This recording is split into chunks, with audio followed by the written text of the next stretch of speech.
بسم الله الرحمن الرحيم قل هو الله أحد الله الصمد لم يلد ولم يولد ولم يكن له كفوا أحد. الحمد لله وحده والصلاة والسلام على من لا نبي بعده وعلى آله وأصحابه أجمعين أما بعد. وقد قال الله تعالى في القرآن العظيم: أعوذ بالله من الشيطان الرجيم. بسم الله الرحمن الرحيم. يا أيها الذين آمنوا اتقوا الله حق تقاته ولا تموتن إلا وأنتم مسلمون. إن أول بيت وضع للناس للذي ببكة مبارك وهدى للعالمين فيه آيات بينات مقام إبراهيم ومن دخله كان آمنا ولله على الناس حج البيت من استطاع إليه سبيلا ومن كفر فإن الله غني عن العالمين. அளவற்ற அருளாளனும் நிகரற்ற அன்புடையுமாகிய வெல்லாமல்ல ஏக இறைவனின் இனிய திருநாமத்தால் புனிதமிக்க ஹஜ் என்ற கடமையை நிலைநாட்டுவதற்காக புறப்படக்கூடிய ஆதிகளுக்காக வேண்டி ஒரு அழகிய வழிமுறையை இன்ஷா அல்லாஹ் இன்று நாம் பார்க்க இருக்கின்றோம். கண்ணியத்திற்குரிய இல்லாமல் அல்லாஹ்வின் விருந்தினர்களே, அல்லாஹ் சுப்ஹானஹு தஆலா அவருடைய திருமறை குர்ஆனின் மூலமாக ஹஜ் அன்று உம்ரா செய்யக்கூடியவர்களுக்கு அல்லாஹ் ரப்புல் ஆலமீன் திருமறை குர்ஆனின் மூலமாக கட்டளை பிறப்பிக்கின்றார். ஹஜ்ஜையும் உம்ராவை நீங்கள் முழுமையான முறையில் அல்லாஹ்விற்காக வேண்டி நிலைநாட்டுங்கள். அல்லாஹ் ரப்புல் ஆலமீன் சொல்லும் பொழுது இந்த இபாதத்தினுடைய அடிப்படையை கூறுகின்றார்.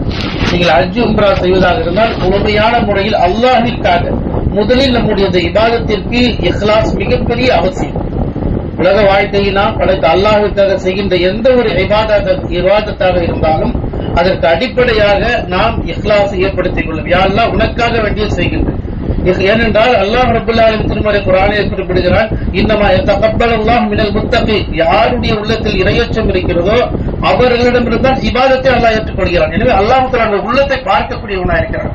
நபிகள் நாயகம் ஸல்லல்லாஹு அலைஹி சொல்வார்கள், இன்னல்லாஹ லா யன்துரு இலா சுவரிக்கும் அம்வாலிக்கும் வலாக்கின் யன்துரு இலா குலூபிக்கும் வ அமாலிக்கும். நிச்சயமாக அல்லாஹ் தஆலா உங்களுடைய வெளி தோற்றத்தையும் உங்களுடைய பொருளாதாரத்தையும் அல்லாஹ் பார்க்க மாட்டார், உங்களுடைய உள்ளத்தையும் உங்களுடைய அமலையும் தான் அல்லாஹ் தஆலா பார்க்கிறான் என நபிகள் நாயகம் ஸல்லல்லாஹு அலைஹி வஸல்லம் அவர்கள் கூறுகின்றார்கள். எனவே நம்முடைய உள்ளத்தில் இந்த உம்ரா என்ற பயணத்தையும் ஹஜ் என்ற பயணத்தை நாம் மேற்கொள்ளும் பொழுது நம்முடைய உள்ளத்தில் யா அல்லாஹ் உனக்காக வேண்டிய செய்கிறேன் என்ற இஹ்லாஸை நாம் பதிவு வைத்துக் கொள்ள வேண்டும். இதுதான் நமக்கு மகத்தான வெற்றி தரக்கூடியது. இஹ்லாஸின் மூலமாகத்தான் நாளை மறுமையில் நாம் சொர்க்கத்தை பெற்றுக் கொள்ள முடியும். நபிகள் நாயகம் ஸல்லல்லாஹு அலைஹி வஸல்லம் அவர்கள் உம்ராவுடைய நன்மையை பற்றி சொல்லும் பொழுது அல் உம்ரத்துல் உம்ரா கஃபாரத்துல் லிமா பைனஹுமா. ஒரு அடியார் ஒரு உம்ரா செய்கிறார் என்று சொன்னால் அடுத்த உம்ரா செய்கின்ற வரை இடைப்பட்ட காலங்களில் அவர் செய்கின்ற பாவங்கள் மன்னிக்கப்படுகிறது என நபிகள் நாயகம் ஸல்லல்லாஹு அலைஹி சொன்னார்கள்.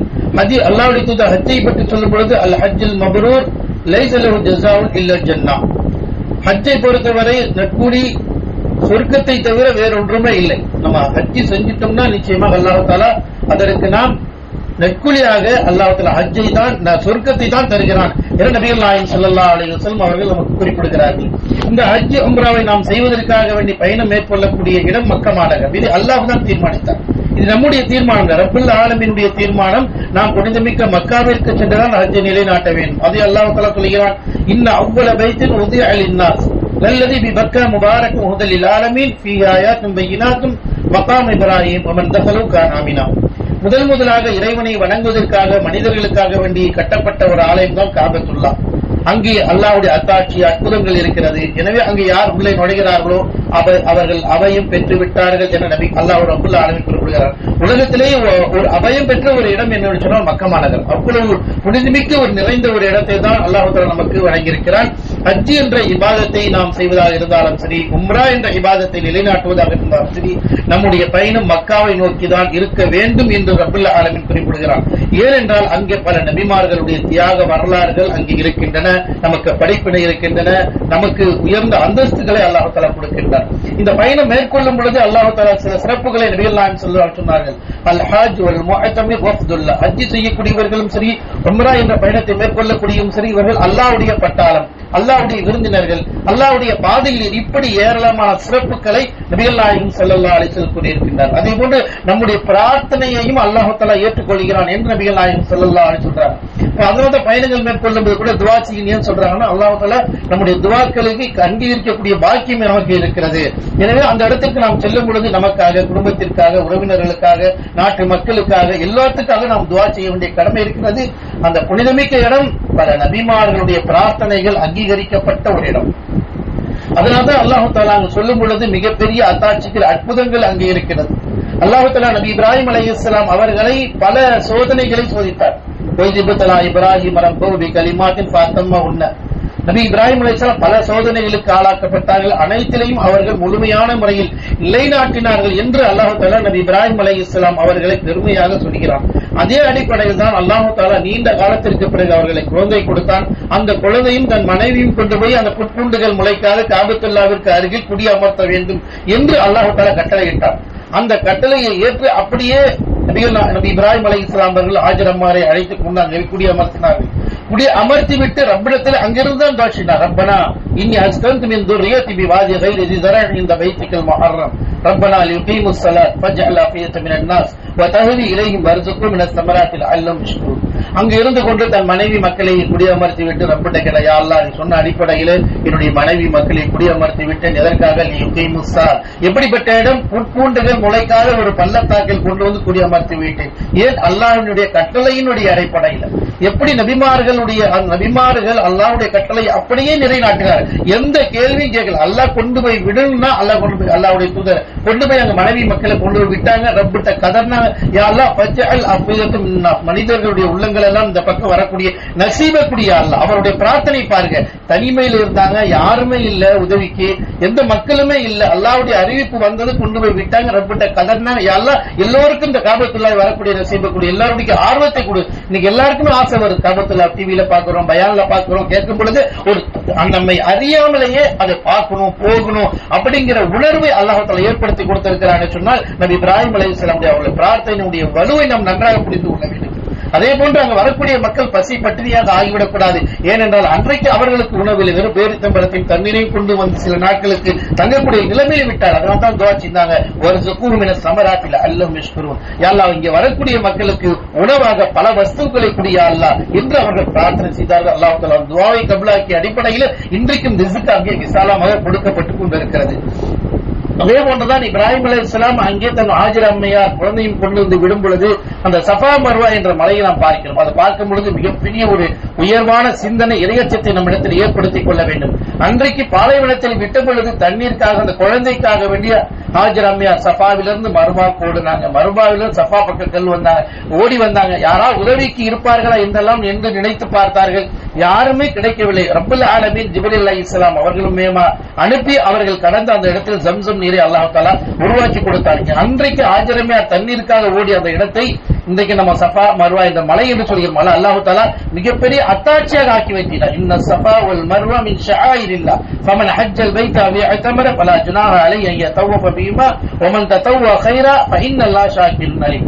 நிச்சயமாக சஃபா என்பதும் சரி, மர்வா என்பதும் சரி அல்லாஹ்வுடைய அத்தாட்சிகள் என்று அல்லாஹ் தஆலா பகிரங்கமாக அறிவித்து விட்டார். ஆஜிகளும் சரி, உம்ரா செய்யக்கூடியவர்களும் சரி தன்னுடைய அமல்களை நிறைவேற்றுவது சஃபா மர்வாக்கு சஹீ செய்தாக வேண்டும் என்ற நிபந்தனை இட்டான். பணக்காரராக இருக்கலாம், வசதி வாய்ப்பு உள்ளவர்களாம், அதிகாரியா இருக்கலாம், மன்னரா இருக்கலாம், யாராக இருந்தாலும் உம்ரா என்ற இபாதத்தை நிலைநாட்டுவதற்கும் ஹஜ் என்ற கடமையை நிலைநாட்டுவதற்கும் சஹீ என்ற இபாதத்தை நிச்சயமாக செய்து முடிக்க வேண்டும் என்ற மிகப்பெரிய ஒரு அற்புதத்தை அந்த ஈமானிய வலுவை அல்லாஹ் நிலைநாட்டுகிறார். நாம் எல்லாம் அந்த மலையை நீக்கும் போது நம்முடைய உள்ளத்தில் பதிய வேண்டும். ஹாஜர் அம்மையாருடைய மன ஈமானிய வலு எப்படி இருந்தாங்க. கொண்டு வந்து விட்டுட்டு போகும் பொழுது கேட்டாங்க, அல்லாஹ் தஆலா தான் இங்கே விட்டு விட்டு செல்ல சொன்னானா என்று கேட்டார். கால நஅம் லன் யுதிஅன அல்லாஹ் அபதா. அந்த வார்த்தை ஹாஜர் அம்மா சொன்னார்கள், அல்லாஹ் எங்களை ஒரு காலமும் கைவிட மாட்டான் என்று சொன்னார். அல்லாஹ்வுடைய கட்டளையை நிலைநாட்டினால் அல்லாஹ் நம்ம எந்த வகையிலும் கைவிட மாட்டான் என்ற இறை நம்பிக்கையை ஆழமாக பதிய அந்த வைத்த வார்த்தை இன்றைக்கு உலகளாவிய இஸ்லாமிய மக்களுடைய மனதில் அந்த மக்கமா நகரத்தில் சஃபா மர்வாவில் நிற்கும் பொழுது நம்முடைய உள்ளத்தில் பதிய வேண்டும். ஹாஜர் அம்மையாருடைய உள்ளங்களில் எவ்வளவு ஈமானிய வலு இருந்ததோ அது போன்ற ஈமானிய அல்லாஹ்வுக்கு அடிபணிய வேண்டும் என்ற ஒரு முன்மாதிரி நாம் எடுத்துக்கொள்ள வேண்டும். எனவேதான் சஃபா மர்வாவிலே நிற்கும் பொழுது அல்லாஹ்வுடைய தூதர் அல்லாஹ்வை புகழ்வார்கள். லா இலாஹ இல்லல்லாஹ் வஹ்தஹு லா ஷரீக லஹு லஹுல் முல்கு வலஹுல் ஹம்து வ அலா குல்லி ஷைஇன் கதீர், லா இலாஹ இல்லல்லாஹ் வஹ்தஹு அன்ஜஸ வஅத வ நஸர அபதா வ ஹஸமல் அஹ்ஸாப் வஅத. இந்த பிரார்த்தனையை அல்லாஹ்வுடைய தூதர் சஃபாவில் நிற்கும் பொழுதும் மர்வாவில் நிற்கும் பொழுதும் ரப்புல் ஆலமீனை புகழ்ந்தார். இந்த புகழ்ந்த செய்தி நான் பார்க்கிறேன். நாமும் சஃபா மர்வாவுக்கு செல்லும் போது இந்த பிரார்த்தனைகளை அங்கே ஓதிக்கொள்ள வேண்டும். அப்படிப்பட்ட ஒரு இபாதத்தை தான் அல்லாஹ் தஆலா மக்கமா நகரத்தில் நம்ம ஆக்கி கொடுத்திருக்கிறார். அங்கே கேட்கக்கூடிய பிரார்த்தனையை இறைவன் அங்கீகரிக்கக்கூடியவனாக இருக்கிறான். நபிமார்கள் அங்கே இப்ராஹிம் அலைஹிஸ்ஸலாம், இஸ்மாயில் அலைஹிஸ்ஸலாம் கஅபத்துல்லாஹை கட்டி முடித்த பிறகு அல்லாஹ்விடத்தில் என்ன கேட்டார்? ரப்பனா தகப்பல் மின்னா இன்னக அன்தஸ் ஸமீஉல் அலீம். எவ்வளவு ஒரு உயர்ந்த நபி இறையாளத்தை எழுப்பி முடித்தவுடன் ரப்பிடத்தில் கேட்டது, யா அல்லாஹ் நாங்கள் செய்த அமலை நீ பரிபூர்ணமாக ஏற்றுக்கொள்வாயா யா அல்லாஹ், நீயே கேட்கக்கூடியவன், நீயே அனைத்தையும் அறிந்தவன் என்று பகிரங்கமாக ரப்பிடத்தில் அவர் கேட்டார் என்று சொன்னால், நாம் எந்த ஒரு அமல் செய்தாலும் அல்லாஹ்விடத்தில் பிரார்த்திக்க வேண்டும். யா அல்லாஹ் எங்களுடைய அமலை நீ பரிபூர்ணமான முறையில் ஏற்றுக்கொள்வாயா அல்லாஹ் என்று நாம் கேட்க வேண்டிய அழகிய முன்மாதிரி நபிமார்களுடைய வரலாறு நமக்கு அழகாக சுட்டிக்காட்டுகிறது. எப்படி துஆ கேட்க வேண்டும் என்பதையும் முதற்கொண்டு அல்லாஹ் தஆலா நபிமார்கள் கேட்ட அந்த பிரார்த்தனை நமக்கு வலியுறுத்துகிறார். எனவே அப்படிப்பட்ட பிரார்த்தனைகளை அங்கே நாம் கேட்க வேண்டும். நபிகள் நாயகம் ஸல்லல்லாஹு அலைஹி வஸல்லம் குறிப்பாக காபத்துல்லாஹ்விற்கும் ஹஜ்ருல் அஸ்வதுக்கும் வாசலுக்கும் இடையில் இருக்கின்ற அந்த முல்தஸிம் என்ற இடத்தில் அல்லாஹ்வுடைய தூதர் இணைந்து துஆ செய்வார்கள். அல்லாஹ் தஆலாவுடைய தூதர் சொன்னார்கள், அங்கே கேட்கப்படுகின்ற துஆவை அல்லாஹ் அங்கீகரிப்பான் என்று சொன்னார்கள். எனவே அன்புக்குரிய அல்லாஹ்வின் விருந்தினர்களே, அந்த இடத்திற்கு நாம் செல்லும் பொழுது அல்லாஹ்விடத்தில் பிரார்த்திக்க வேண்டும். நம்முடைய உள்ளத்தில் இறையச்சத்தினுடைய பயத்தினால் நம்முடைய கண்களில் தண்ணீர் வர வேண்டும். அதற்கு மிகப்பெரிய அந்தஸ்தை நபிகள் நாயகம் ஸல்லல்லாஹு அலைஹி வஸல்லம் ஒருவருடைய உள்ளத்தில் அல்லாஹ்வுடைய பயத்தினால் அல்லாஹ்வுடைய அச்சத்தினால் எந்த கண்கள் இருந்து தண்ணீர் வடிகிறதோ அந்த கண்களின் நரக நெருப்பு தீண்டாது என்றார்கள் நபிகள் நாயகம் ஸல்லல்லாஹு அலைஹி வஸல்லம் சொன்னார். அப்படிப்பட்ட இடங்களை காணும் பொழுது நம்மை அறியாமலேயே அல்லாஹ்வுடைய பயத்தில் இருந்த கண்களில் தண்ணீர் வரும் பொழுது நிச்சயமாக அல்லாஹ் உயர்ந்த அந்தஸ்தை அதற்கு கொடுக்கிறான் என்பதை நபிகள் நாயகம் ஸல்லல்லாஹு அலைஹி சொன்னார்கள். அங்கே கிடைக்கின்ற அந்த நீர் ஜம்சம் நீரை நாம் எந்த நியத்திற்காக குடிக்கின்றோமோ அந்த நியத்தை நிறைவேற்றப்படும் என்று நபிகள் நாயகம் ஸல்லல்லாஹு அலைஹி வஸல்லம் சொன்னார்கள். சஹாபாக்கள் தம்முடைய வாழ்நாளில் அதுவே உணவாக பயன்படுத்தி பல மாதங்கள் கூட அதை உணவாக பயன்படுத்தி இருக்கிறார்கள். இன்றைக்கும் உம்ராவிற்கு செல்லக்கூட பல ஹாஜிகள் அந்த ஜம்சம் நீரை மட்டுமே சஹர் உணவாக உண்டுவிட்டு திங்கட்கிழமை வியாழக்கிழமை நோன்பு வைக்கக்கூடிய ஆதிலங்கள் கண் முன்னால் நாங்கள் பார்த்துக் கொண்டிருக்கிறோம். ஏனென்றால் அப்படி வலுமிக்க ஒரு ரிஸ்க் தான் அந்த ஜம்சம் நீர். எனவே நாம் அங்கு இருக்கக்கூடிய காலங்களில் மக்காவிலும் சரி மதீனாவிலும் சரி இருக்கின்ற அந்த நேரத்தில் முழுமையாக அந்த நீரை மட்டுமே இறை நீயத்தோடு நாம் குடிக்கக்கூடிய நசீபை நாம் எடுத்துக்கொள்ள வேண்டும். அதுபோன்ற அற்புதங்கள் நிறைந்த ஒரு இடம்தான் அந்த காபத்துல்லாஹ் மக்காவில். அங்கு தொழுகின்ற தொழுகை லட்சக்கணக்கான நன்மை நமக்கு கிடைப்பதை நபிகள் நாயகம் ஸல்லல்லாஹு அலைஹி சொன்னார்கள். எனவே காபத்துல்லாஹ் உலகத்திலேயே தவாப் செய்யக்கூடிய ஒரே இடம் காபத்துல்லாஹ் தான். அல்லாஹ் தஆலா சொன்னான், ஃபல்யதவ்வபு பில் பைத்தில் அதீக், பழமை வாழ்ந்த இந்த காபத்துல்லாஹை நீங்க வலம் வாருங்கள், தவாப் செய்யுங்கள். தவாப் என்ற ஒரு இபாதத் உலகத்தில் ஒரு இடம் இருக்கிறது என்றால் மக்கமா நகரம் மட்டும்தான் என்பதை நாம் மறந்துவிடக் கூடாது. அந்த இடத்தில் தான் நாம் தவாப் செய்ய வேண்டும் என்ற இபாதத்தை அல்லாஹ்வுடைய தூதர் நமக்கு வழிகாட்டி இருக்கிறார்கள். அப்படிப்பட்ட அந்த இபாதத்தை நாம் மக்காவிற்கு சென்று ஹஜ் என்ற கடமையை நாம் நிலைநாட்டுகிறோம்.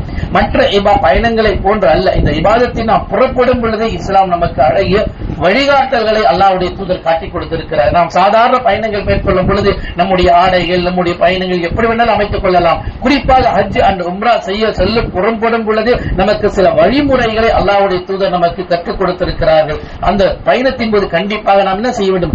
நிய்யத்தை வைத்தே ஆக வேண்டும். ஹஜ்ஜுடைய காலத்தில் நாம் செல்லும் பொழுது அல்லாஹும்ம லப்பைக் ஹஜ்ஜன் முத்தமத்திஅன் பிஹா இலல் ஹஜ் இலல் ஹஜ், அல்லாஹும்ம லப்பைக் உம்ரத்தன் முத்தமத்திஅன் பிஹா இலல் ஹஜ். நாம் செய்யக்கூடிய ஹஜ் தமத்துடைய ஹஜ்ஜாக இருப்பதின் காரணமாக இங்கிருந்து நாம் உம்ராவுடைய நியத்தையும் ஹஜ்ஜுடைய நியத்தையும் சொல்ல வேண்டும். மற்ற நியத்துகளை மனசில் ஒன்றா நினைக்கலாம். ஹஜ்ஜை பொறுத்தவரை நாம் பயணம் மேற்கொள்ளும் போது நம்முடைய நாவினால் சொல்ல வேண்டும் என்பதை நபிகள் நாயகம் ஸல்லல்லாஹு அலைஹி வஸல்லம் ஹஜ்ஜுடைய நியத்தை எங்கே வைக்கலாமா? அதற்கும் அல்லாஹ்வுடைய தூதர் வரையறை பண்ணியிருக்கிறார். இந்தியாவில் நாம் பயணம் மேற்கொள்கிறோம் என்றால் யலம்லம் என்று சொல்லப்படக்கூடிய மீகாத், அந்த மீகாத் எங்க? ஜித்தால விமானம் இறங்குவதற்கு அரை மணி நேரத்திற்கு முன்பாக வரும். அங்கே விமானிகள் அறிவிப்பார்கள். அங்கே நாம் கண்டிப்பாக நியத்தை சொல்ல வேண்டும். எனவேதான் அந்த இடத்தை நம்மளால் ஏறாம் அணிய முடியாது என்பதனால் இந்தியாவிலிருந்து நாம் புறப்படும் பொழுது ஹராமுடைய ஆடை அணிந்து நியத்தை வைத்து புறப்படுகிறோம். எனவே அதனை புறப்படுவதற்கு முன்பாக நம்முடைய வீட்டில் நாம் என்ன செய்யணும்? குளித்துக் கொள்ள வேண்டும், நம்முடைய முடிகளை களைந்து கொள்ள வேண்டும், நம்முடைய நகங்களை வெட்டி கொள்ள வேண்டும். இப்படியான சுத்தமான பிறகு நாம் ஆண்களை பொறுத்தவரை தையல் இல்லாத 2 ஆடைகளை உள்ளாடைகள் அணியக்கூடாது. பெண்களை பொறுத்தவரை அவர்கள் எப்பொழுதுமே முஹரிம் தான். நீங்கள் புர்கா அணிந்து கொண்டு உங்களுடைய முகத்தையும் கையை மட்டும் திறந்திருக்க வேண்டும். மற்றபடி எப்பொழுது நீங்க முஹரிமாக இருக்கிறீர்களோ எப்பயுமே நீங்க ஏறாம் நிலையில் தான் இருந்து கொண்டு இருக்கிறீர்கள். எனவே இந்த ஹஜ் உம்ராவுடைய நேரத்தை நீங்க நியத்தை மட்டும் கரெக்டாக அந்த நேரத்தில் வைத்துக் கொள்ள வேண்டும். இந்த நியத்தை நீங்க தல்பியா நாவின் மூலமாக சொல்ல வேண்டும்.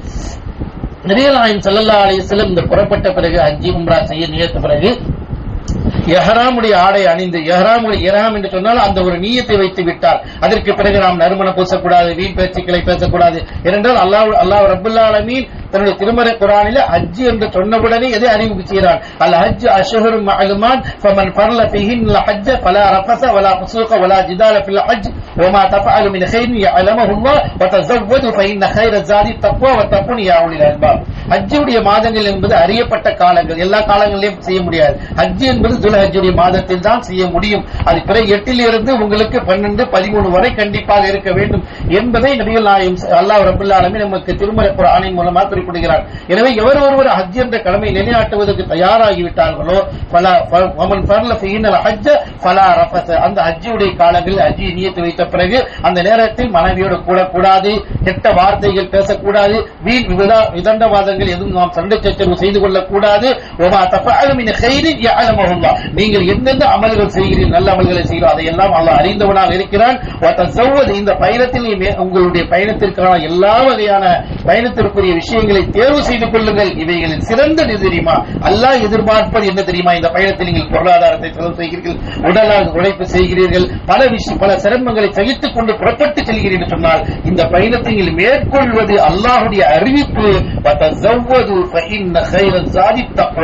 நீங்கள் அதில் அதிகம் அதிகம் ஏற்படுத்திக் கொள்வது இறையச்சத்தை மட்டும்தான். இதைதான் அல்லாஹ் நேசிக்கிறான், இதைதான் அல்லாஹ் விரும்புகிறான். இதுதான் நாளை மறுமையில் நம்ம சொர்க்கத்தினுடைய வாசல் நமக்கு திறக்கப்படுகிறது. இதன் மூலமாக நாம் இறையச்சத்தை ஏற்படுத்திக் கொண்டு தொழுகையாளிகளாக, நோன்பாளிகளாக, நேர்மையாக நடக்கக்கூடியவர்களாக, அல்லாஹ் அஞ்சி நடக்கக்கூடிய தக்வாவை நம்முடைய உள்ளத்தில் ஏற்படுத்திக் கொள்ள வேண்டும் என்று ரப்பல் ஆலமீன் இந்த பயணத்தினுடைய அசல் நோக்கம் என்ன என்பதை நமக்கு தெளிவாக்கி விடுகிறார். எனவே இந்த பயணத்தில் நாம் இஹ்ராம் அணிந்து நியத்தை வைத்து புறப்பட்ட பிறகு நம்ம மீது நபிகள் நாயகம் ஸல்லல்லாஹு அலைஹி வஸல்லம் ஒரு அழகிய பிரார்த்தனை, அழகிய முழக்கத்தை, அழகிய அத்தாட்சி நமக்கு வழிகாட்டினார்கள்.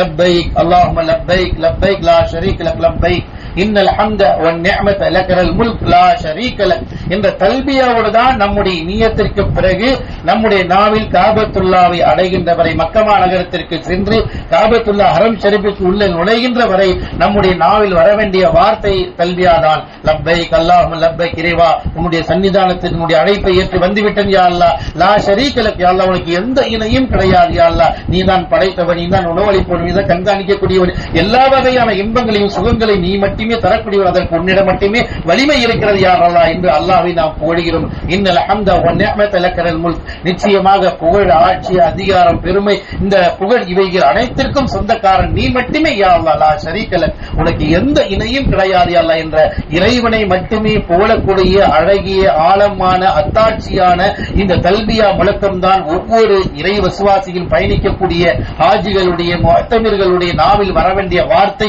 இது மட்டும்தான் என்பதை நபிகள் நாயகம் ஸல்லல்லாஹு அலைஹி வஸல்லம் அவர்கள் நமக்கு வழிகாட்டி இருக்கிறார்கள். எனவே பயணங்கள் மேற்கொள்வதற்கு முன்பாக இந்த தல்பியாவை நாம் நிச்சயமாக பொருள் உணர்ந்து அர்த்தம் விளங்கி மனப்பாடம் செய்து கொள்ள வேண்டும். இது முழக்கத்தோடு பயணிக்க வேண்டும். அல்லாஹ்வுடைய தூதர் ஸல்லல்லாஹு அலைஹி வஸல்லம் இந்த வார்த்தையை நாம் வேறு எந்த பயணத்திலும் சொல்ல முடியாது. இங்க எவ்வளவு உயர்ந்த பயணங்கள், எவ்வளவு அதிகாரம் நிறைந்த பயணங்களா இருக்கலாம், ஆனால் இந்த தல்பியா முழக்கத்தை பொறுத்தவரை இந்த இபாதத்தை செய்ய புறப்படும் போது மட்டுமே தான் இதை நாம் செய்ய முடியும். அவ்வளவு நிறைந்த நன்மைகள் நிறைந்தது. அதாவது நபிகள் நாயகம் ஸல்லல்லாஹு அலைஹி வஸல்லம் மாமி முஸ்லிமின் லப்பா மி லப்பா இஸ்மின் ஷஜரத்தின் அவர் அமலின், அல்லாஹ்வுடைய தூதர் சொல்வாங்க, எந்த ஒரு முஸ்லிம் தல்பியா கூறுகிறார்களோ அந்த முஸ்லிமுடைய தல்பியாவை கேட்கக்கூடிய மரம், செடி, கொடி, மீன் ஆவுனா இல்ல ஆவுனா இந்த கோடியிலிருந்து அந்த கோடி வரை கேட்கக்கூடிய எல்லா பொருட்களும் நாம் சொல்லுகின்ற அந்த தல்பியாவை திரும்ப சொல்கிறது என்று நபிகள் நாயகம் ஸல்லல்லாஹு அலைஹி வஸல்லம் இவைகள் நாளை மறுமையில் நமக்கு சாட்சி கூறும் என்பதையும் நபிகள் நாயகம் ஸல்லல்லாஹு அலைஹி வஸல்லம் கூறியிருக்கிறார். சொன்னால் அவ்வளவு உயர்வுமிக்க அந்த முழக்கத்தை யா அல்லாஹ் இந்த துன்யாவில் வாழக்கூடிய எல்லா இஸ்லாமிய மக்களுடைய நாவிலே வரக்கூடிய நசீபக்கூடிய அல்லாஹ் என்று நாம் பிரார்த்திக்க வேண்டும். ஏனென்றால் எத்தனையோ சகோதர சகோதரிகள் வசதி வாய்ப்புகள் இருந்தும் இந்த நசீபு கிடைக்காமல் நம்மை விட்டு சென்றிருக்கலாம். இனி இருக்கக்கூடியவர்கள் அப்படிப்பட்ட நசீபா உள்ளவர்களா மாறிவிடக் கூடாது யா அல்லாஹ். எனவே இந்த உம்மத்தில் பிறந்திருக்கிற எல்லோருக்கும் இந்த நசீபு யா அல்லாஹ், இந்த தல்பியா முழக்கத்தை சொல்லக்கூடிய நசீபக்கூடிய அல்லாஹ் என்று நாம் அனைவர்களுமே செல்லக்கூடியவர்கள் பேச வேண்டும், துஆ செய்ய வேண்டும். அவ்வளவு உயரமிக்கது இந்த தல்பியாவுடைய நிலையில் நம்முடைய மரணம் ஏற்பட்டால் அதற்கு சிறப்பான மகத்துவத்தையும் அல்லாஹ்வுடைய தூதர் கற்றுக் கொடுக்கிறார்கள். ஒரு முறை அல்லாஹ்வுடைய தூதர் ஹஜ்ஜின் பொழுது நிற்கும் பொழுது ஒரு நபித்தோட இறந்து விடுகிறார். ஷஹீதுடைய அந்த ஷஹீதாகி விடுகிறார். அல்லாஹ்வுடைய தூதர் அவர் சொல்லும் பொழுது கஃபனூபி சௌபைனி, அவர் அணித்திருந்த அந்த 2 ஆடைகளை வைத்து அவர்களுக்கு நீங்க என்ன செய்யுங்க, கஃபனிடுங்கள். வகசிலுபி மாய் சித்ரின், இழந்த இலையினுடைய இலத்தை வைத்து அவரை குளிப்பாட்டுங்கள். வலா துகம்மிரு வலா துஹன்னிது ரஅஸஹு, அவருடைய தலையை மூடாதீர்கள், அவர்களுக்கு நறுமணம் பூசாதீர்கள். உலகத்தில் நாம மரணித்து விட்டாலும் கஃபன் செய்வாங்க, நறுமணம் பூசுவாங்க, தலையை மூடுவாங்க. ஆனால் பிரத்யேகமாக அல்லாஹ்வுடைய தூதர் இஹ்ராமுடைய ஆடையில் மரணம் ஏற்பட்டுவிட்டால் அவருக்கு ஷஹீருடைய அந்தஸ்து கொடுக்கப்படுகிறது. அவருக்கு சிறப்பாக அவருடைய நறுமணம் பூச வேண்டாம் என்று சொன்னார்கள், தலையை மூட வேண்டாம் சொன்னார்கள். ஜனாதாவுடைய தொழுகை நடக்கும் போதெல்லாம் நாம் பார்த்திருப்போம், இஹ்ராமுடைய ஆடையில் யார் இறந்து விட்டார் அவருடைய தலையை மட்டும் மூட மாட்டார்கள். போட்டால் நம்ம வீடியோல பார்த்திருக்கலாம், போனவங்க பார்த்திருப்பாங்க. அப்ப அந்த அளவுக்கு அல்லாஹ்வுடைய தூதர் சொன்னது ஏன் என்றால், அல்லாஹ்வுடைய தூதர் சொல்ற ஏதை செய்யவானாம் சொன்ன தெரியுமா, நாளை மறுமை நாளில் அல்லாஹ் இவரை எப்படி எப்படி எழுப்புவானா, லப்பைக் அல்லாஹும்ம லப்பைக் லப்பைக் லா ஷரீக லக் லப்பைக் இன்னல் ஹம்த வ நிஅமத லக்கல் முல்க் லா ஷரீக லக், இப்படிப்பட்ட ஒரு முழக்கத்தோடு நாளை மறுமையில் அல்லாஹ் எழுப்புவான் என்று நபிகள் நாயகம் ஸல்லல்லாஹு அலைஹி வஸல்லம். அந்த தல்பியா எவ்வளவு உயர்வு மிக்கது, சிறப்பு மிக்கது, அல்லாஹ் நேசிக்கக்கூடிய வார்த்தை, அல்லாஹ்வை புகழக்கூடிய வார்த்தை. இந்த வார்த்தைகள் அல்லாஹ்வை தவிர வேறு யாருக்குமே நாம் பயன்படுத்த முடியாது என்கின்ற அளவிற்கான சிறப்பு மிக்க வார்த்தை என்பதனால் அந்த நிலையிலே அவரை நான் மறுமையிலே எழுப்புவேன் என்று நபிகள் நாயகம் ஸல்லல்லாஹு அலைஹி வஸல்லம் அவர்கள் அங்கே குறிப்பிடுகிறார்கள் சொன்னால், அப்படிப்பட்ட அந்த தல்பியாவை நாம் மனம் செய்து அந்த முழக்கத்தோடு மக்கா நகரத்தை அடைய வேண்டும். உம்ரா என்ற கடமையை நாம் அங்கே நிலைநாட்ட வேண்டும். உம்ரா என்ற அமல்களை நாம் அறிந்து கொண்டிருக்கிறது. நிச்சயமா இஹ்ராமுடைய ஆடையில அணிந்த பிறகு அங்கு சென்ற பிறகு முதலாவது உம்ராவுடைய அமல் நாம் என்ன செய்யணும், காபத்துல்லாஹி தவாஃப் செய்ய வேண்டும். தவாஃப் செய்வதற்கு முன்பாக நம்முடைய எல்லாருமே ஒழுவோடு இருக்க வேண்டும். ஒழு இருந்தால்தான் அந்த அமலை அல்லாஹ் ஏற்றுக்கொள்வான். எனவே உம்ராவுடைய அமல் என்னவென்று சொன்னால், முதலாவதாக நாம் தவாஃப் செய்ய வேண்டும். அந்த ஹஜருல் அஸ்வத் என்ற கல் இருக்கிறது, அந்த கல்லுக்கு பக்கத்தில் பச்சளை தெரியும், அங்கிருந்து தான் துவங்க வேண்டும். அதை நாம் துவங்கும் போது பிஸ்மில்லாஹ் அல்லாஹு அக்பர் என்று கையை உயர்த்த வேண்டும். ஏனென்றால் அந்த கல்லை முத்தமிடுவது சுன்னத்து, சிரமப்பட்டு செய்ய முடியாது என்பதனால் நாம் தூரம் இருந்து கையை உயர்த்தி பிஸ்மில்லாஹ் அல்லாஹு அக்பர் என்று சொல்லி தவாஃபை ஆரம்பிக்க வேண்டும். காபத்துல்லாஹை 7 முறை சுற்றி வர வேண்டும். சுற்றி வருகின்ற பொழுது நமக்கு தெரிந்த துவாக்கள், குர்ஆனுடைய வசனங்கள், பிரார்த்தனைகள் என்ன தெரியுமோ அதை நாம் ஓதிக்கொண்டே இருக்கலாம். ருக்னுல் யமானில் இருந்து ஹஜ்ஜுல் அஸ்வத் வரை மட்டும் நபிகள் நாயகம் ஸல்லல்லாஹு அலைஹி வஸல்லம் பிரத்யேகமாக ரப்பனா ஆத்தினா ஃபித் துன்யா ஹஸனா வ ஃபில் ஆখিরাতি ஹஸனா வ கீனா அஸாபன்னார் என்ற துஆ ஓதினால் அந்த துஆவை நாம் அங்கே ஓதிக்கொள்ள வேண்டும். 7 முறை தவாஃப் செய்ய வேண்டும். ஆண்களை பொறுத்தவரை தவாஃப் செய்யும் பொழுது தன்னுடைய வலதுபுறத்தை தோள்புறத்தை திறந்து இருக்க வேண்டும். இங்க இன்ஷா அல்லாஹ் உங்களுக்கு வழிகாட்டக்கூடிய ஹஜ்ரத் அங்க வழிகாட்டுவாங்க, அதை எப்படி செய்யணும் செஞ்சு கொள்ளுங்க இன்ஷா அல்லாஹ். 7 முறை காபத்துல சுற்றி வர வேண்டும். இது முடிந்த பிறகு மக்காம இப்ராஹிம்ல 2 ரக்காத் வர வேண்டும். நபிகள் நாயகம் ஸல்லல்லாஹு அலைஹி வஸல்லம் அது என்ன ஓத வேண்டும் என்பதை முதற்கொண்டு நமக்கு வழிகாட்டி இருக்கிறார்கள். முதல் ரக்காத்தில் சூரத்துல் ஃபாத்திஹா குல் யா அய்யுஹல் காஃபிரூன், இரண்டாவது ரக்காத்தில் சூரத்துல் ஃபாத்திஹா குல் ஹுவல்லாஹு அஹத் என்பதை ஓதிக்கொண்டு இந்த ரக்காத் தொழுத பிறகு அல்லாஹ்விடத்திலே நாம் துஆ செய்ய வேண்டும். துஆ செய்த பிறகு ஜம்சம் நீர் குடிக்க வேண்டும். ஜம்சம் நீர் குடித்த பிறகு நாம் குடிக்கும்போது எந்த நியத்தில் குடிக்கணும் அல்லாஹ் நிறைவேற்றி வைப்பார். அதற்கு பிறகு நாம் சஃபா மலைக்கு செல்ல வேண்டும். சஃபாவில் நின்று கொண்டு காபத்துல்லாஹை நோக்கி அல்லாஹு அக்பர் லா இலாஹ இல்லல்லாஹ் வஹ்தஹு லா ஷரீக லஹுல் முல்கு வ லஹுல் ஹம்து வ லா குல்லி ஷைஇன் கதீர் லா இலாஹ இல்லல்லாஹ் வஹ்தஹு அன்ஜஸ வஅத வ நஸர அப்த வ அஸமல் அஹஸாப வஅத என்ற துஆவை 3 தடவை ஓதிவிட்டு சஃபாவிலிருந்து மர்வாவிற்கு செல்ல வேண்டும். ஏன்னா நிறைய பேர் சஃபா மூட சுத்தி வந்துருவாங்க. அப்படி இல்லாமல் சஃபாவிலிருந்து மர்வாவுக்கு சென்றால் ஒரு சுத்து. பச்சளைக்கு எடியக்கூடிய இடத்தில் ஆண்கள் மட்டும்தான் தொங்கட்டு ஓடவும் வேண்டும், பெண்கள் தொங்கட்டம் ஓடக்கூடாது. சாதாரண நிலையிலே போக வேண்டும். எப்படி சஃபாவிலிருந்து மர்வா செல்லும் பொழுது உங்களுக்கு தெரிந்த துஆக்கள், திக்ர்கள், தஸ்பீகள், பிரார்த்தனைகள் செய்து கொண்டு செல்லலாம். அதே போன்று அந்த இடத்துல ஏறும் பொழுது நபிகள் நாயகம் ஸல்லல்லாஹு அலைஹி வஸல்லம் இன்ன ஸஃபா வல் மர்வா மின் ஷாயிரில்லாஹ் வமன் ஹஜ்ஜல் பைத அவ் இஅ்தமர ஃபலா ஜுனாஹ அலைஹி அன் யதவஃப பிஹிமா வமன் ததவ கைரா ஃபஇன்னல்லாஹ ஷாக்கிருன் என்ற இறைவசனத்தை ஓதி இருக்கிறார்கள். எனவே அந்த அடிப்படையில் நாம் சஃபாவிலிருந்து மர்வாவுக்கு செல்ல வேண்டும். மர்வாவுக்கு சென்று விட்டால் ஒரு சுற்று முடிந்து விடுகிறது. பிறகு மர்வாவிலிருந்து சஃபாவுக்கு வந்தால் 2வது சுற்று முடியும். 7வது சுற்று நமக்கு மர்வாவில் முடிந்துவிடும். இது நம்ம கவனமா எடுத்துக்கொள்ள வேண்டும். சஃபாவிலிருந்து மர்வாக்கு போனா 1, மர்வாவில் மர்வாக்கு வந்தா 2. எனவே இறுதி சுற்று மர்வாவில் முடிந்துவிடும். முடிந்த பிறகு ஆண்களை பொறுத்தவரை நம்ம ஹஜ்ஜி செய்வதன் காரணமாக மொட்டை அடித்துக் கொள்ளாமல் மிஷின் போட்டுக்கணும். மிஷின் போட்டுக்கிட்டா எல்லா முடிகளும் கலந்த மாதிரி ஆயிடும். அதோட உம்ரா முடிந்துவிடும். பெண்களை பொறுத்தவரை அங்கே நீங்கள் நிறைய பேர் முடி கட் பண்ணி போடுவாங்க. அந்த மாதிரி செய்யாம ரூமுக்கு போய் நீங்க இஹ்ராமுடைய ஆடையில் இருப்பதின் காரணமாக வீட்டிற்கு சென்று உங்களுடைய தலைப்பகுதியினுடைய இறுதியில சிறிது கத்தரித்துக் கொள்ள வேண்டும். இப்படி கத்தரித்துக் கொண்டால் உங்களுடைய உம்ராவுடைய அமல் முடிந்துவிடும். அல்ஹம்துலில்லாஹ். இதுதான் அமல், உம்ராவுடைய அமல். முதலாவது நியத், 2வது நாம் தவாஃப் செய்ய வேண்டும், 3வது 2 ரக்காத் தொழ வேண்டும், 4வது சஅய் செய்ய வேண்டும். உம்ரா முடித்த பிறகு நாம் நம்முடைய ரூமுக்கு போயிடுவோம். ஜிஸியால இருக்கிறவங்க இருப்பாங்க, பல இடங்களில் இருந்த பிறகு ஹஜ்ஜுடைய கடமை. ஹஜ்ஜுடைய கடமையை பொறுத்தவரை பிற 8 இருந்து நமக்கு துவங்குகிறது. அங்கே நாம் எங்கே இருக்கிறோமோ அங்கே யாராம் அணிந்து கொள்ள வேண்டும். அணிந்துவிட்டு அல்லாஹும்ம லப்பைக் ஹஜ்ஜன் என்று நியத்து வைத்துக் கொள்ள வேண்டும். ஹஜ்ஜுடைய நம்ம நியத்து வைக்கிறதுனால அல்லாஹும்ம லப்பைக் ஹஜ்ஜன் என்று நாம் சொல்லிக்கொண்டு நியத்து வைத்துக் கொள்ள வேண்டும். பிற 7 அன்னைக்கு என்ன செய்வாங்க, எல்லாருமே கிளம்புவாங்க நைட்ல. நாம் இருக்கக்கூடிய அமல் பிற 8ஆம் நாள் மினாவில் லுஹருடைய தொழுகைகள் எல்லாம் அங்க இருந்தான் வரக்கூடிய எல்லா ஹாஜிகளும் ஹஜ்ஜினுடைய கடமையை நிலைநாட்டுவதற்கு மினாவிலே பிற 8ஆம் நாள் அந்த இடத்திலே போயிடுவாங்க. 8ஆம் நாள் நாம் செய்ய வேண்டிய அமல் லுஹருடைய தொழுகையை லுஹருடைய வக்தில கஸ்ராக 2 ரக்காத் தொழுது கொள்ள வேண்டும். அதே போன்று அசருடைய தொழுகையை அசருடைய வக்தில 2 ரக்காத் தொழுது கொள்ள வேண்டும். மகரிபுடைய வக்தில மகரிபுடைய தொழுகையை 3 ரக்காத் தொழுது கொள்ள வேண்டும். இஷாவுடைய நேரத்தில் பாங்கு சொல்லப்பட்ட பிறகு இஷாவுடைய தொழுகையை கஸ்ராக 2 ரக்காத் தொழுது கொள்ள வேண்டும். பிறகு 9ஆம் நாள் காலை ஃபஜ்ருடைய தொழுகை அங்கே நாம் தொழ வேண்டும். ஃபஜ்ருடைய தொழுகைக்கு பிறகு சூரியன் உதயமான பிறகு அங்கிருந்து நாம் அரஃபா மைதானத்திற்கு செல்ல வேண்டும். இதற்கிடையில் சில நேரங்களில் தாமதமாக முன்கூட்டி அழைத்து செல்வார்கள். இதெல்லாம் நடைபெறும். எனவே நபி ஸல்லல்லாஹு அலைஹி வஸல்லம் காட்டிய வழிமுறை சூரியன் உதயமான பிறகு 9ஆம் நாள் அரஃபாவுடைய மைதானம். அரஃபா தான் ஹஜ்ஜினுடைய மிக முக்கியமான அம்சம். எனவேதான் நபிகள் நாயகம் ஸல்லல்லாஹு அலைஹி வஸல்லம் அல் ஹஜ் அல் அரஃபா, ஹஜ்ஜில தங்குவதுதான் அரஃபா. நாம் அரஃபாவை தங்கவிட்டால் நம்முடைய ஹஜ் ஏற்றுக்கொள்ளப்பட மாட்டாது. எனவேதான் சவுதி அரசாங்கம் முதற்கொண்டு உடல்நிலை சரியில்லாதவர்கள் ஆஸ்பத்திரியில் இருந்தால் அவர்கள் ஹெலிகாப்டர்ல கொண்டு வந்து அந்த அரஃபா மைதான சுற்றி கொண்டு இருப்பார்கள். சூரியன் மறைகின்றவரை இங்க இருக்க வேண்டும். ஹஜ்ஜுடைய கடமைகள் மிக முக்கியமானது. அரஃபாவுடைய நாள் அந்த 9ஆம் நாளுடைய அமல் லுஹருடைய வக்கத்திலேயே லுஹருடைய கஸ்ராக 2 ரக்காத் தொழ வேண்டும். பிறகு அதே நேரத்திலேயே அசருடைய தொழுகையை கசராக 2 ரக்காத் அங்கே தொழ வைப்பார்கள். இங்க டென்ட்ல இருக்கக்கூடியவங்களுக்கு அங்கே பாங்கு சொல்லுவாங்க, அங்கே தொழுகை நடக்கும். அதோட சேர்ந்து நாம் தொழுது கொள்ள வேண்டியதான். ஏன்னா அங்க ஒரு பள்ளி இருக்கு, மஸ்ஜித் நிம்ரா. ஆனா அந்த இடத்துக்கு நம்மளால போக முடியாது, ரொம்ப சிரமம் இருப்பதன் காரணமாக அந்தந்த டென்ட்ல தொழுகை நடக்கும். அந்த நேரங்கள்ல நம்ம தொழுதுணும். முதல்ல அந்த அரபாவுடைய நாள் அமல் என்ன சொன்னால் லுஹருடைய வகுப்பிலேயே லுஹரையும் தொழணும், அசரையும் தொழுது கொள்ள வேண்டும். அது நம்ம அமல் முடிகிறது.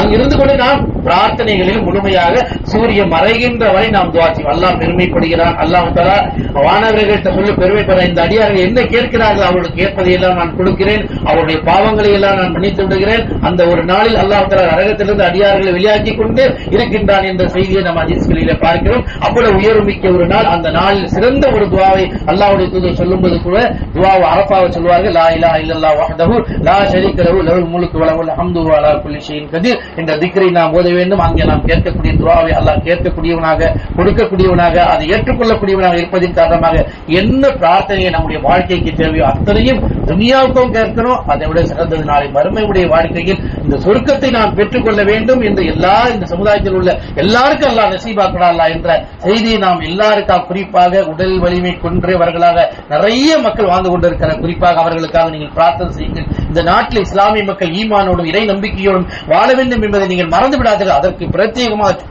துஆ செய்யுங்கள். குறிப்பாக பலஸ்தீனில் உள்ள மக்கள் பாதுகாப்பாடும் ஈமானோடு வாழ வேண்டும் என்பதற்காகவும் அவருடைய ஈமானுக்காக நாம் துஆ செய்ய வேண்டும். அதுபோன்ற நம்மளால் சிந்தனைக்கு எதெல்லாம் தேவைப்படுகிறதோ அந்த ரப்பல் ஆலமீனிடத்தில் கேட்கக்கூடிய ஒரு சிறந்த இபாதத் பிரார்த்தனை தான். அதனால தான் அல்லாஹ்வுடைய தூதர் சொல்வார்கள், துஆ முஃபுல் இபாதா, துஆவின் இபாதத்துகளிலே மூலதனமாக உள்ளது பிரார்த்தனை தான். எனவே அல்லாஹ் ரப்பல் ஆலமீன் மிக நெருக்கமாக இருக்கிறார், நம்முடைய கேட்பதை கொடுக்கக்கூடியவனாக இருக்கிறார். அந்த நேரத்தில் நாம் இபாதத்துகளை செய்து கொள்ள வேண்டும். சூரியன் மறைகின்ற வரை இந்த நேரம், அந்த நேரம் முடிந்த பிறகுதான் அரசாங்கமே அறிவிக்கும் சூரியன் மறைந்து விட்டது, நீங்கள் இங்கிருந்து புறப்பட்டு முஸ்தலிஃபாவுக்கு போகலாம் என்ற அறிவிப்பு வரும். அதற்கு பிறகுதான் எத்தனை கோடி லட்சக்கணக்கான மக்கள் வந்திருக்கிறார்களோ அத்தனை ஆஜிகளும் அங்குதான் இருப்பார்கள். அது முடிந்த பிறகு அனைவரும் பார்க்கலாம்.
அல்ஹம்துலில்லாஹ்.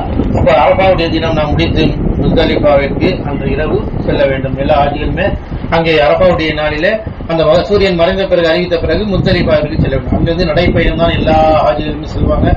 முஸ்தலிஃபாவில் சென்ற பிறகு நாம் செய்யக்கூடிய அமல் மகரிபுடைய தொழுகை அங்கதான் தொடரணும். இஷாவுடைய தொழுகை கசராக நாம் முஸ்தலிஃபாவில் தொடரும். உங்களுக்கு அரபாவில் டென்ட் கிடைக்கும், மினாவில் டென்ட் கிடைக்கும். நம்ம முஸ்தலிஃபா பொறுத்தவரை எந்த வகையான டென்ட்டும் கிடையாது. வெட்ட வெளியில் தான் நாம் இபாதத் செய்ய வேண்டும். அல்லாஹ்வுடைய தூதர் ஸல்லல்லாஹு அலைஹி வஸல்லம் வழிகாட்டி இருக்கிறார்கள். இந்த இபாதத் இன்றைக்கு உலகம் முழுவதும், உலக எல்லா நாடுகளில் உள்ள இஸ்லாம் அல்லாதவர்கள் கூட இதை பார்த்து மிகப்பெரிய ஒரு படிப்பினை பெறுகிறார்கள். உலக வரலாறுலேயே இப்படி ஒரு நிகழ்வு இபாதத்துக்கள் கிடையாது.